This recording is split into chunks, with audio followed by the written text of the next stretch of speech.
नीतीश भाई को नमन। आप सभी साथियों को जय भीम, फूल जोहार। साथियों, मैं दिल्ली से चलकर आप लोगों से बस एक ही बात कहने आया हूं। दिल्ली के भीतर और जयपुर में भी सिर्फ एक ही चर्चा है, वो किसी भी पार्टी के नेता हो, चाहे छोटे हो चाहे बड़े हो, बस एक ही बात कह रहे हैं कि भील प्रदेश में सिर्फ अब की बार बाप चल रहा और कोई नहीं। और परसों तो आपने पढ़ा भी होगा एक अखबार में, अखबार वाले कभी आदिवासियों की बात नहीं करते, आदिवासियों के विरोधी लोग हैं, लेकिन परसों अखबार वाले लिख रहे हैं कि इस बार भारत आदिवासी पार्टी दक्षिणी राजस्थान में 14 सीटें जीतने वाली है। और वो तो 14 की बात कर रहे हैं, हम तो 17 की 17 पर दावा ठोक रहे हैं। भाई 3 हम क्यों कम करें, हम तो पूरा 17 की 17 पे दावा है। एक बात आपको बता दूं, इस बार ये यकीन मान लीजिए, राजस्थान का मुख्यमंत्री कौन बनेगा इसका तय, इसका निर्णय ये धरती करेगी, इस प्रदेश करेगा, आदिवासी पार्टी करेगी। साथियों, पिछले 75 सालों में कभी कांग्रेस ने, कभी बीजेपी ने, दोनों ने मिलकर, एक दूसरे ने मिलकर के आदिवासियों को लूटा है और लगातार लूटते चले आ रहे हैं। अभी भी देख लीजिए, उनका लूट का सिलसिला जारी है। एक बार कांग्रेस के लोग आते हैं, खूब लूट के 5 साल जाते हैं, फिर अगली बार बीजेपी के आते हैं और 5 साल वो लूट मचाते हैं। इस बार हमारे पास मौका है, झाड़ोल फलासिया के लोगों, ये बात गांठ बांध लीजिए, हमें पहली बार मौका मिल रहा है कि इनकी लूट को खत्म करना है। एक बात समझिए, किस तरीके की लूट इस देश में मची हुई है और आपके यहाँ पर भी मची हुई है। एक्सप्रेस बन रहा है ना बस से, बड़ी सड़कें बनाई जा रही है और कह रहे हैं आदिवासियों को कि आदिवासी लोग इस जमीन को सड़क के नाम कर दीजिए, सड़क बनाने वालों को दे दीजिए।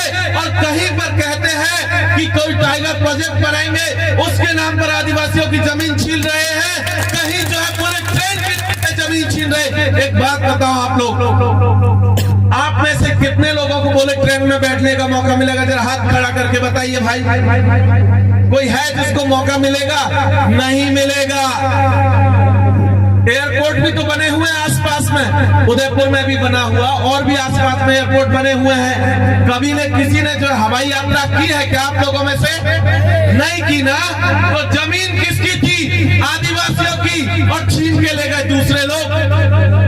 वो लोग अभी भी यही काम कर रहे हैं। आप एक बात बताइए, कांग्रेस और बीजेपी ने मिलकर के पूरे आदिवासी इलाकों को पिछड़ेपन की ओर धकेल दिया, गरीब बना करके रखा है। आपके यहाँ पर नौकरियां नहीं है। एक बात मैं अभी साथी से पूछ रहा था, फलासिया के जो लोग हैं वो बताए, फलासिया में कितने कॉलेज है भाई? सरकारी कॉलेज कितने हैं? कोई कॉलेज नहीं है, कोई कॉलेज नहीं है। तो बीजेपी और कांग्रेस के विधायकों ने क्या किया इस इलाके में? कोई कॉलेज नहीं है तो क्या किया उन्होंने? और वहीं कोटला में कॉलेज है कॉलेज, उसमें क्या पढ़ाया जाता है? साइंस पढ़ाई जाती है क्या? नहीं पढ़ाई जाती। कॉमर्स पढ़ाया जाता है। तो एक बात बताओ, साइंस आप पढ़ेंगे नहीं तो बताओ डॉक्टर कैसे बनेंगे आपके बच्चे? साइंस नहीं पढ़ेंगे तो माता जी आप बताओ आपका बच्चा इंजीनियर कैसे बनेगा? बिना साइंस पढ़े डॉक्टर बन जाओगे क्या आप लोग? बिना साइंस पढ़े इंजीनियर बन जाओगे क्या आप लोग? तो क्या कांग्रेस और बीजेपी के लोगों को नहीं पता है कि बिना साइंस पढ़े जब डॉक्टर इंजीनियर नहीं बन सकते तो इस यहाँ पर फलासिया में, कोटला में साइंस और कॉमर्स को शुरू किया जाए? खूब पता है, लेकिन नहीं किया। क्यों नहीं किया? क्योंकि वो नहीं चाहते कि आदिवासी का बच्चा डॉक्टर बने, इंजीनियर बने, आईएएस बने, आईपीएस बने, आईएफएस बने।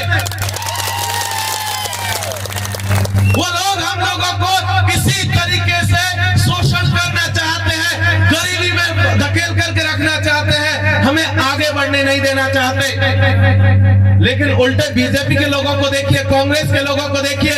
आपके यहाँ पर तो विधायक बीजेपी का है ना बाबूलाल जी, पहले भी 2 बार रहे हैं, शायद रहे ना, 15 साल राज करते हुए हो गया।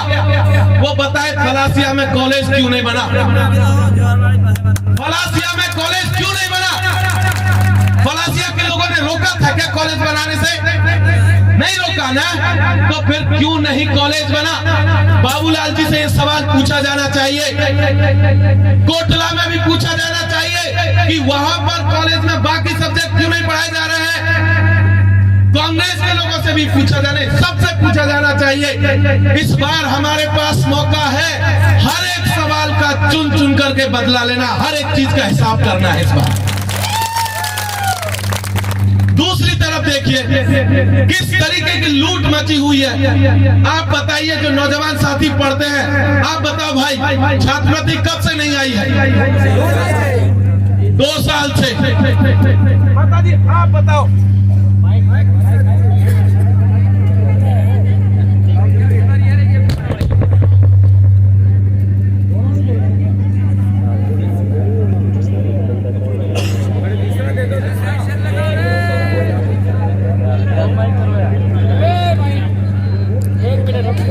आदिवासियों की ताकत क्या है, इस हॉकी की और बॉल की ताकत क्या है?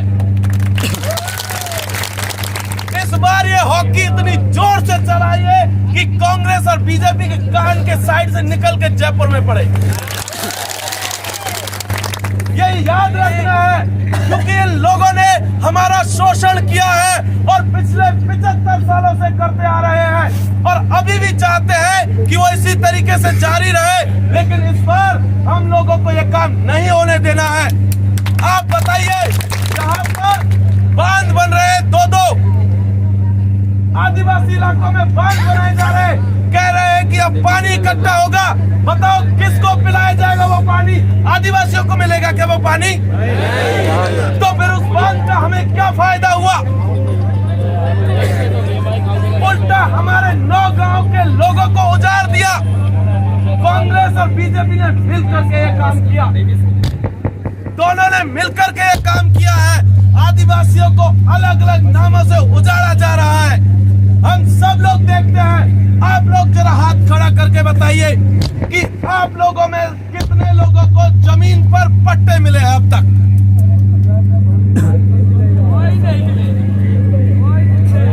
किसी को जमीन का पट्टा मिला है क्या?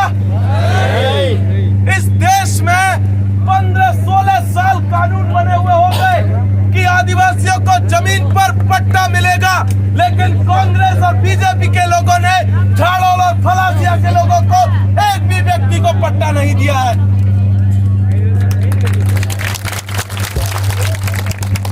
जो लोग हमारा पट्टा छीन करके बैठे हैं, जो लोग कानून बनने के बावजूद भी हमारी जमीन हमें नहीं देना चाहते, ऐसे लोगों को इस बार ऐसी चोट दीजिए कि दोबारा खड़ा होने की हिम्मत ना करें। आप जाइए, जंगल में जाते हैं, जब वन विभाग के लोग किस तरीके से परेशान करते हैं कि नहीं करते हैं ना? ये बताओ, ये वन विभाग को बने हुए कितना साल हो गया भाई? कितना साल हो गया? लगभग 150 साल। और आदिवासी जमीन में कब से रह रहा है? कब से रह रहा है? कम से कम 5000 साल से। अब बताओ कौन बड़ा, 150 साल वाला कि 5000 साल वाला? तो ये 500-150 साल पहले जो लोग आए हैं ना, और दरअसल ये हमारा है भी नहीं, अंग्रेज लोग लेकर के आए थे। और हमारे कांग्रेस और बीजेपी के लोग आज भी अंग्रेजों की गुलामी कर रहे हैं, इस वन विभाग को रख करके यहाँ पर। कर रहे कि नहीं कर रहे? तो ये वन विभाग को तो कभी का खत्म हो जाना चाहिए था, आजादी के साथ खत्म हो जाना चाहिए था। और ये वन विभाग के लोग आज बैठ करके आदिवासियों को परेशान करने का काम कर रहे हैं। लगातार कभी कोई मारपीट करता है, कभी कोई खदेड़ देता है, कभी बदतमीजी करते हैं। लगातार ये जाति जारी है। इस बार हमको इन सब ज्यादतियों का बदला लेना है कांग्रेस और बीजेपी के लोगों से।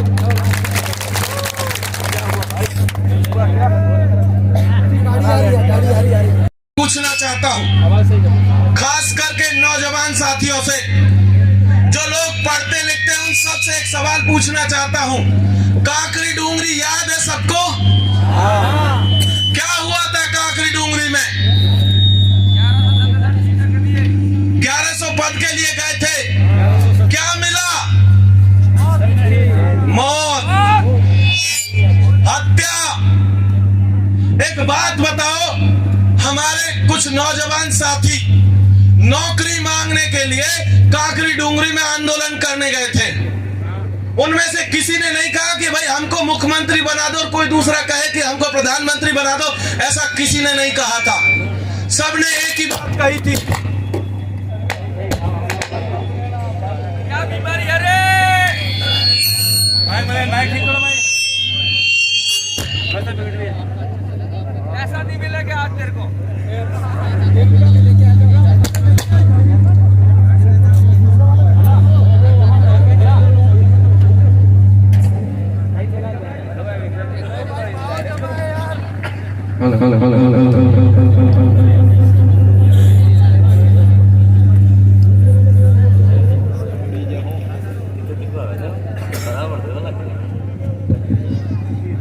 देखिए माइक भी कांग्रेस और बीजेपी की तरह ही काम कर रहा है। ये लोग कभी भी हमारे साथ नहीं करते। ये माइक की स्थिति कुछ ऐसी ही है।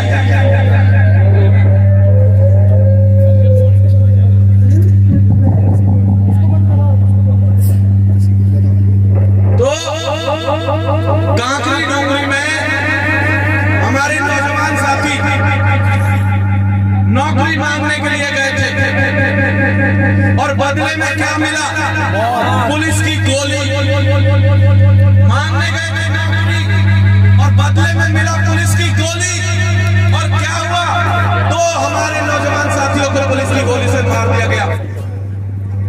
अब एक बात बताओ, वहां जो विधायक थे कांग्रेस के, क्या उनकी ये जिम्मेदारी नहीं बनती थी कि पुलिस से बात करते कहते कि भाई फायरिंग मत कीजिए, गोलीबारी मत चलाइए? बनती थी कि नहीं बनती थी? बनती थी। लेकिन क्या उन्होंने पुलिस को मना किया? नहीं किया। तो उसका नुकसान क्या हुआ? हमारे दो लड़कों को, नौजवान साथियों को, जिनका पूरा भविष्य भी पड़ा हुआ था, जिन्हें अपनी पूरी जिंदगी जीनी थी, जिनके ऊपर उनके पूरे परिवार का जिम्मेदारी थी, उनको पुलिस ने गोली मारी। और कांग्रेस के लोग एकदम चुप्पी साध गए। वहीं दूसरी तरफ उल्टा और क्या हुआ? 7,000 लड़कों के ऊपर पुलिस ने FIR दर्ज की। 7,000 पर क्या गुनाह था उनका जो 7,000 लोगों पर FIR की? अब 7,000 लोगों पर FIR का मतलब है कि 7,000 परिवार। 7,000 परिवार। अगर हम एक परिवार में 5 आदमी भी मान लेना तो कितने लोग हो गए भाई? 35,000। 35,000 हुए कि नहीं हुए? तो आप समझिए, एक FIR ने 35,000 लोगों की जिंदगियां बर्बाद कर दी। कौन जिम्मेदार है इसके लिए? कांग्रेस, कांग्रेस की सरकार, कांग्रेस के विधायक। झाड़ोल भलासिया के लोगों, जब कांग्रेस का उम्मीदवार आपके पास आए ना, तो पूछिएगा कि क्या उन 2 बच्चों को जिंदा कर सकते हो कि नहीं? और अगर नहीं कर सकते तो वोट भी नहीं मिलेगा। निकलो यहां से। उनसे पूछना कि 35,000 लोगों का भविष्य जो आपने बर्बाद किया है, भविष्य को सुधार सकते हो कि नहीं? अगर वो नहीं सुधार सकते तो उनको भगा दीजिएगा अपने यहाँ से। इसलिए एक चीज ध्यान रखनी है साथियों, कांग्रेस और बीजेपी के लोगों ने पिछले 75 सालों में हमारे साथ कितना धोखा किया है, उतना धोखा इस धरती पर कभी किसी ने के साथ नहीं किया। इसलिए हमारे पास ये मौका है कि चुन चुन करके हम लोग इस बार जब वोट देने जाए ना 25 तारीख को, तो 5वें नंबर पर अपनी जो ये हॉकी बॉल का निशान है, इतनी जोर से दबाइए कि इसकी आवाज दिल्ली और जयपुर तक सुनाई दे। कांग्रेस के लोग आजकल आपके बीच में आते होंगे और कहते हैं कि जी हम आपको जो है ना एक थैली दे रहे हैं। माता जी जानती है एक थैली मिलती है, वो थैली बड़ी जबरदस्त है, थैली जरूर काम की है, उसके अंदर रखा हुआ माल कोई काम का नहीं है।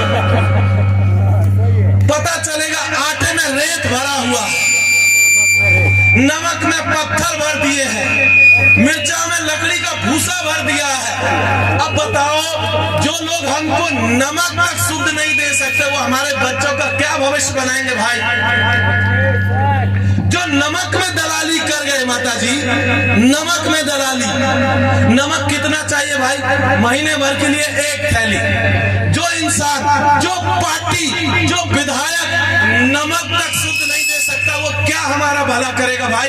अगर कोई भला करेगा ना हमारा तो दिनेश भाई पांडोर है, याद रख लीजिए साथ। इसलिए याद रखने की जरूरत है और खास करके मैं बुजुर्गों से कह देना चाहता हूं कि दिनेश भाई की उम्र का आप ख्याल रखिएगा कि एक और नौजवान आज से 100 साल पहले इस धरती पर पैदा हुआ था जिसका नाम था भगत सिंह।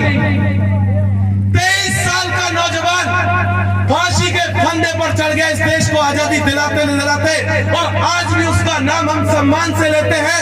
तो याद रखिएगा दिनेश पांडोर आपके झाड़ों और फलासिया का भगत सिंह है। इसका काम याद रखा जाएगा, इसका सपना झाड़ों और फलासिया का भविष्य बदल करके रख देगा। इसलिए इस बार हमको दिनेश भाई पांडोर को जयपुर में भेजना है। जब हम लोग वोट देने जाएं तो एक बार अपने बच्चों की तरफ देखिएगा, एक बार अपने बुजुर्गों की तरफ देखिएगा और एक बार जो अपने परिवार के मन्नारे हैं ना उनकी तरफ देखिएगा, मन्नारे जगदीश भाई की तरफ देखिएगा। जगदीश भाई का चेहरा देख करके वोट दीजिएगा कि इस व्यक्ति ने आदिवासी समाज के लिए अपनी जान कुर्बान कर दी। इसलिए ये मौका हमारे पास है, जगदीश भाई के सपने को पूरा करने का मौका है, भील प्रदेश के सपने को पूरा करने का मौका है, आदिवासियों के स्वाभिमान को लौटाने का मौका है, उनके सम्मान को लौटाने का मौका है साथियों। आप देखिए यहां से थोड़ी दूरी पर उदयपुर के आसपास कुछ समय पहले आदिवासी परिवार की, हमारे समाज की बेटी पूजा भील, छोटी सी बच्ची 9-10 साल की बच्ची, उसके साथ अत्याचार हुआ और अत्याचार के बाद छोटे छोटे टुकड़े करके एक पोटली में बांध के फेंक दिया। कोई व्यक्ति उसको न्याय दिलाने के लिए नहीं गया। कांग्रेस की सरकार थी, बीजेपी के विधायक थे वहां पर, लेकिन कोई आदमी उसको न्याय दिलाने के लिए नहीं गया। अगर किसी ने न्याय की मांग की तो वो भारत आदिवासी पार्टी के लोग थे। आपके तमाम साथी यहाँ पर जो मौजूद है वो सब लोग उसको न्याय दिलाने के लिए गए थे। तो ये वोट इस बार हमारी बहनों के सम्मान के लिए भी है, उनकी सुरक्षा के लिए भी है। पिछले 4-5 महीनों से बुजुर्गों की पेंशन नहीं आई है, पेंशन नहीं आई है। हम सब लोग जानते हैं कि जब किसी बुजुर्ग को पेंशन नहीं मिलती है तो उसकी क्या स्थिति होती है। इस बार भारत आदिवासी पार्टी और उसके तमाम उम्मीदवारों की एक वादा है आप सबसे कि जैसे ही वो जीत करके विधानसभा में जाएंगे बुजुर्गों की पेंशन भी बढ़वाएंगे इस बार। इसी तरीके से मैं आपको बता दूं, पिछली बार सरकार ने घोषणा की थी कि हर जिले में एक मेडिकल कॉलेज बनाएंगे। क्या आपके जिले में कोई मेडिकल कॉलेज बना क्या? तो घोषणा का क्या हुआ? घोषणा तो मोदी जी ने भी की थी 15 लाख की। आ गए क्या? नहीं आए ना। ऐसे ही हमारे मुख्यमंत्री जी ने भी मोबाइल बांटे कुछ दिन पहले। अभी हम लोग कुछ इलाकों में थे, वहां बात चल रही थी कि मोबाइल दिए जो है सरकार ने, लेकिन बोले कि मोबाइलों का करे क्या? यहाँ तो ना तो बिजली है ना टावर है। अब बताओ ऐसे मोबाइलों का करे क्या? बिना बिजली बिना टावर का मोबाइल किस काम का भाई? अगर उसकी जगह पैसा डायरेक्टली खाते में आता तो परिवार का भला होता कि नहीं होता? होता ना, लेकिन वो चाहते ही नहीं है। वो चाहते हैं कि कुछ कंपनियां जो रद्दी सद्दी मोबाइल बनाती है उनकी दुकानदारी चल जाए, उनको खरीद करके आपने काट दिया। बस यही उन्होंने काम किया। आटे में कुछ और मिला दिया, नमक में दलाली कर गए, जमीनें वो लगातार छीन रहे हैं। इसलिए ये तमाम चीजों को याद रखने का मौका है साथियों। एक बात कहकर के मैं अपनी बात को खत्म करूंगा। एक छोटी सी कहानी है। एक गांव था, आप सबके गांव की तरह। वहां एक रात कुछ चोर आए और चोरों ने क्या किया कि एक भैंस खोल ली। अब आपके गांव में होता है क्या, भैंस के गले में घंटी बांधते हैं ना, पर वो घंटी बंधी हुई थी। तो भैंसों और चोरों ने क्या किया, भैंस खोल के बाहर लाए दरवाजे के और घंटी खोल करके कुछ चोर एक तरफ चले गए और भैंस को लेकर के दूसरे चोर दूसरी तरफ चले गए। अब गांव वालों को जब पता चला कि भैंस चोरी हो गई है तो सारे गांव वाले भागे किसकी तरफ, घंटी की तरफ, और चोर ले गए भैंस को दूसरी तरफ। दरअसल कांग्रेस और बीजेपी के लोग यही हैं, वो घंटी लेकर के एक तरफ भाग रहे हैं और जनता को भड़का दिया दूसरी तरफ। दरअसल ये चोर लोग हैं, चोर है, डकैत है। कुछ दिन में डाके डालते, कुछ रात में डाके डालते, कुछ गरीबों पे डाके डालते हैं, कुछ मध्यम वर्ग के ऊपर डालते हैं, महिलाओं के ऊपर डालते हैं, बुजुर्गों के ऊपर डालते हैं। इस बार इन चोरों को यहाँ से खदेड़ने का मौका है। इस बार हमें अपनी जमीन को बचाना है, हमें अपनी संस्कृति को बचाना है, भाषा को बचाना है, हमारे समाज को बचाना है और सबसे बड़ी बात भील प्रदेश को बचाना है। और यही बात कहकर के मैं अपनी बात खत्म करूंगा कि 25 तारीख को हॉकी और बॉल के निशान पर बटन दबाइए और अपने दिनेश भाई पांडोर को जयपुर विधानसभा के भीतर भेजिए। बहुत बहुत शुक्रिया। फूल जोहार, जय भीम, इंकलाब जिंदाबाद, संविधान जिंदाबाद।